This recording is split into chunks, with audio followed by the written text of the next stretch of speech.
징검다리 한가운데 앉아서 하고 있다. Bonjour à toutes et à tous. Aujourd'hui, je partage avec vous un entretien avec l'auteur Kim Hee-seol, qui est donc une écrivaine sud-coréenne de 45 ans. Nous allons parler de son travail, de son rapport au monde, aux femmes et de son roman Bienvenue, qui est le premier qui a été traduit en français. Alors, elle aborde les questions d'une Corée du Sud un peu différente, un point de vue réel mais peu montré. Elle écrit des fictions dures, parfois violentes, qui questionnent le sort des femmes dans la société. Et vous l'entendrez, dans l'entretien, j'adresse mes questions à l'interprète qui a donc rendu possible cette rencontre. Donc ne vous étonnez pas si je emploie elle au lieu de vous. Et je vous souhaite du coup une bonne écoute à toutes et à tous. La première question qui est importante pour moi, c'est de comprendre et de connaître quel a été ce premier moteur en écriture. Pourquoi est-ce qu'elle a souhaité écrire dans sa vie? 굉장히 어려운 질문인데요. 동기라고 산다면 그거는 사실은 그 한마디로 글을 단언하기가 쉽지 않은데 그래서 한마디로 규정해야 한다면 그거는 존재 증명이라고 말을 해야 될 것 같아요. 그러니까 내가 나로 간신히 존재할 수 있는 이유는 글을 쓸 수 있을 때뿐이었다는 생각이 들거든요. 그러니까 그 외에 나는 무용하진 않지만 그래도 내가 나로 존재할 수 있는 가장 큰 이유가 글을 쓰는 때여서 존재 증명을 하기 위해서 글을 쓰고 있게 됐다라고 말씀드리게 되는 것 같아요. 로 들어가면 제가 여성의 이야기를 많이 하고 있는데 제가 아이를 가졌을 때 뱃속의 아이가 딸이라는 걸 알게 되었어요. 근데 제가 여성으로 살았을 때 30여 년생이 굉장히 쉽지 않았거든요. 근데 저희 아이가 여자로 태어나고 또 제 나이가 되었을 때 미래가 나의 삶보다 나아졌을까를 생각했을 때 그리 밝은 느낌은 아니었어요. 그러니까 나의 아이도 나의 아래 나의 아래 세대들도 여성의 삶이 그리 호락호락하지 않을 거라는 생각이 들었을 때 여성의 일생이 왜 쉽지 않은 것인가, 왜 사회에서 여성의 삶이 고단한가라는 생각을 하게 되었고, 그것이 무엇 때문인가, 이 사회가 어떻길래 여성의 삶이 쉽지 않은가를 고민하다 보니 여성의 이야기들을 많이 쓰게 되었어요. Et je me demandais, est-ce que du coup, c'est une manière de dénoncer le monde actuel en utilisant la fiction, ou alors c'est vu que ce sont les vécus actuels, on ne peut pas faire autrement que s'en inspirer? 제가 주로 소재를 찾는 부분들이 신문의 사회면이라든지 다큐멘터리 아니면은 시사 잡지에서 루포 기사에서 소재를 찾기도 하거든요. 그 얘기는 현실에서 일어나고 있는 이야기들을 차용해서 가지고 온다는 얘기예요. 그러니까 물론 그 안에서 이야기를 구성하고 조직하는 거는 후적인 상상이겠으나 그 기저에 깔려 있는 이야기의 뼈대는 분명히 한국 사회에서 일어나고 있다는 이야기거든요. 그래서 분명 이거는 한국 사회의 거울이기도 하고 한국 sa회에서 현재 일어나고 있는 일들이기도 하고 충분히 일어났던 일이기도 하고 라고 말할 수 있는 것 같아요. Dans Bienvenue, qui est moi le roman que j'ai pu lire en français, il y a quand même une réelle violence et on ne quitte jamais vraiment cette violence. Il y a une intimité bafouée, il y a une injustice, il y a beaucoup de colère. Est-ce que quelque part, en tout cas dans ce roman-là, le fait d'aller jusqu'au bout de cette forme de colère-là permet quand même de justement créer une forme de questionnement ouvert, d'espoir? Qu'est-ce qui fait que, en allant à ce point-là loin dans ce qu'elle raconte, qu'est-ce qu'elle veut provoquer dans les questionnements des lecteurs? 어, 이 소설의 가장 마지막 구절은 지금 다시 시작이다라는 구절이거든요.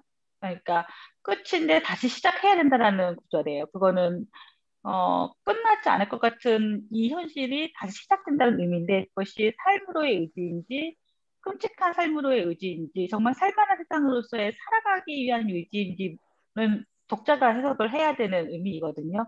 그러니까 아주 살아있는 것이 과연 살아있는 것인지 살만한 세상에서 살고 있는 것인지에 대한 고민은 작중 화자와 독자들이 같이 해야 할 그런 몫으로 남기게 뒀어요. 그래서 이 소설이 음, 이 소설이 그 인물이 굉장히 처참한 현실을 겪고 있는데 과연 이 인물이 우리 사회에 가능한 인물일까?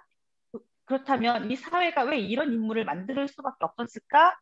누구가 이 인물은 왜 이런 선택을 할 수밖에 없었을까라는 문제인 거죠. 그런 질문들을 통틀어서 내 주변에 이런 인물은 없나? 있나? 있다면 그 인물을 누가 만든 것인가?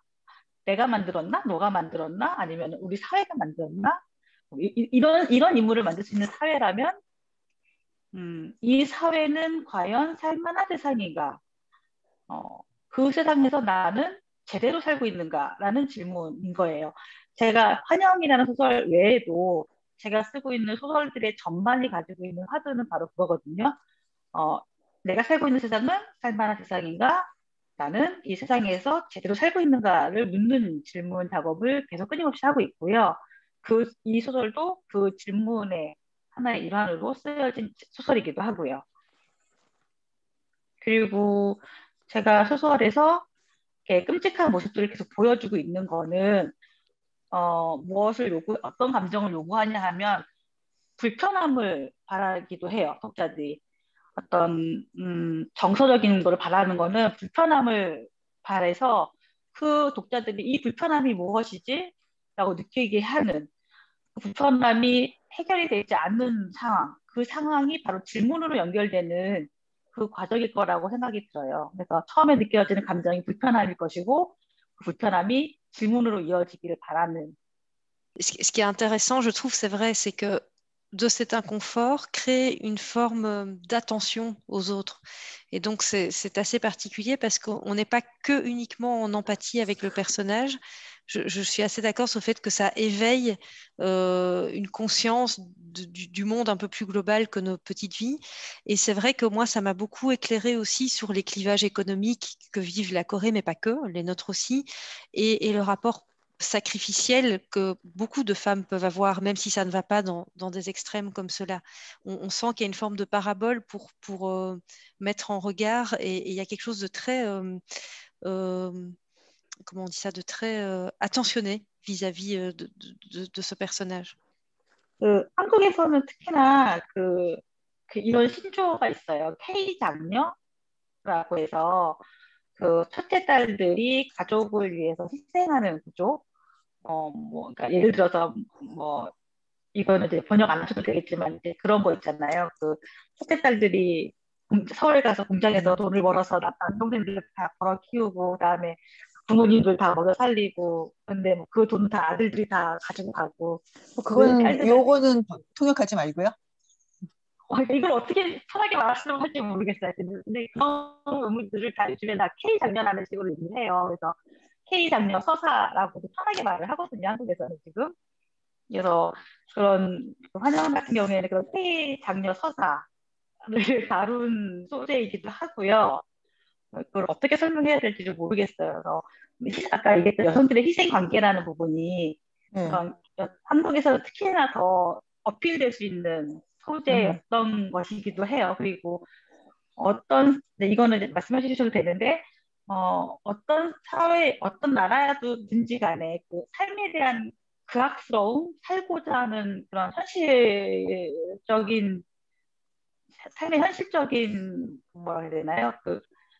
아주 적극적인, 뭐, 악착 같은 삶의 투지를 가지고 있는 여성들의 이야기는 사실은 한국에서는 생소한 소재가 아니잖아요. 그건 두루 오래전부터 다뤄왔던 소재이고, 한국 여성들의 어떤 생활력들은 아주 많이 회자되었던 부분들이기도 해서 저만 가지고 있는 어떤 특이한 소재, 저만 다루고 있는 어떤 소재라고 할 수는 없는 부분이기도 하고, 그건 사실은 한국만의 보편적인 한국만의 특징은 또 아닐 거라라는 생각도 들기도 해요.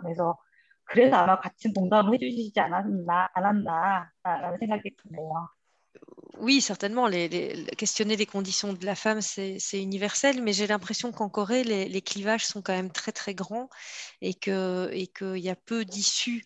Du coup, j'en arrive à ma question suivante, c'est je voulais savoir comment elle se positionnait face, peut-être même plus personnellement, face à tous ces mouvements, soit féministes, soit de rassemblement de femmes. Est-ce que du coup, elle se retrouve là-dedans ou c'est quelque chose d'encore un peu compliqué en Corée?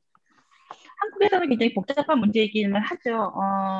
이 문제는 한국에서는 일단은 2016년에 강남역 여성 혐오 살인 사건가 있었어요. 그래서 그거를 계기로 젊은 여성들 사이에서 페미니즘 운동이 팽배해져요.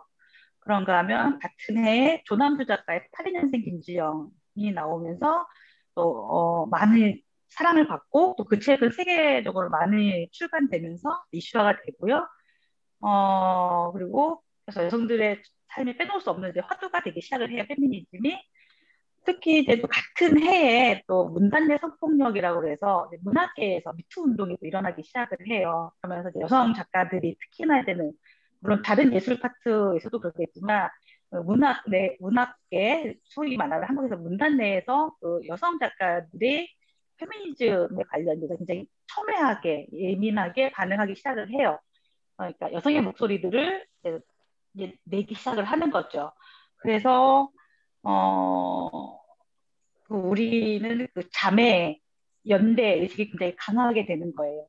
그래서 우리가 불편했던 것들, 우리가 불합리하게 느꼈던 것들에 대해서 싸워서 목소리를 내자라는 언니들, 친구들이 되는 거죠. 그래서 언니들이 싸워줄게. 그래야 너희들이, 동생들이, 후배들이 조금 더 덜 불편하기 위해서, 덜 힘들기 위해서 언니들이 싸워줄게. 언니들이 말해줄게. 언니들이 조금 더 불편해줄게. 그러면 너희들이 조금 더 편하겠지? 너희들이 조금 더 안전해지겠지? 너희들이 좀 더 살 수 있겠지? 뭐 이런 식의 연대감이 있는 거예요. 그래서 그렇게 하고 있고요. 그런 분위기가 형성되어 있고요. 현재 한국에서는 그 요즘 주목받는 작가들이 모두 다 여성 작가인 편이에요. 그래서 문학상 후보에도 대다수가 여성 작가들이 후보에 오르고 문학상의 대다수가 여성 작가들이 받고 있고요. 또 주목받는 신인 작가들에도 거진 대부분들이 여성 작가들이 약진을 하고 있어요. 남성 작가들이 사실은 소설 부분이에요. 그래서 남성 작가들을 사실 보기가 쉽지 않은 상황이에요. 요즘 한국 문학에서는. 그리고 이제 저의 포지션이라고 하면 저는 개인적으로 저는 한국에서 굉장히 보수적인 지역에서 태어난 남자와 결혼해서 살고 있어요. 소위 말해서 아주 가부장적인 집안의 며느리로 살고 있어요. 그래서 저는 일하는 여성, 작가로서의 여성으로서는 굉장히 페미니즘적인 아주 앞서가 있는 여성의 연대를 가지고 있지만 가정적으로는 많이 가부장적인 집안에서 며느리로 살고 있는 하나의 여성인 거예요. 되게 그 좌충우돌하는 이게 두 가지가 겹쳐지지 않는 아주 갈등하고 있는 여성으로 살고 있어요.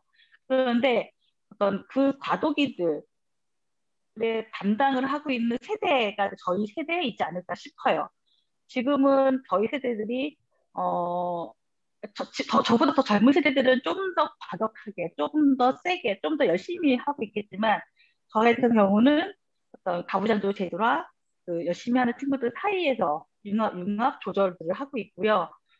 그렇게 하는 것이 이렇게 흐름이지 않을까? 그것이 또 좀 더 그래도 이렇게 뭐라 해야 되나요? 그 중간 단계 역할을 하고 있다고 해야 되나요? 그런 역할이라는 것 같아요. 네, 답이 됐나 모르겠네요. Là, on est dans la génération tremplin. Est-ce qu'elle aurait quand même un conseil à donner aux jeunes femmes en général et pas qu'aux auteurs du monde entier? Et quels seraient ces conseils à ces jeunes générations qui auront passé la transition? 가장 기본적으로 하고 싶은 말은 너의 몸은 너의 것이다 라는 것과 너의 삶은 너의 것이다 라는 뜻이겠죠. 그리고 또 하나는 당신의 이름을 잃지 말아라 라는 말을 하고 싶어요. 특히나 한국 사회에서나 더 그럴지 모르겠지만 여성에게 바라는 일이 굉장히 많거든요. 착한 아내, 뭐 참한 며느리, 뭐 인자한 인자한 아내, 뭐 착한 딸, 참한 며느리, 뭐 이런 걸 바라잖아요. 그러다 보면은 자기 이름을 잃어버리기가 쉬워요. 그 본연의 나를 잃어버리기가 쉽고 또 이상하게 본연의 자기 이름을 잊으려고 하는 사회이기도 해요.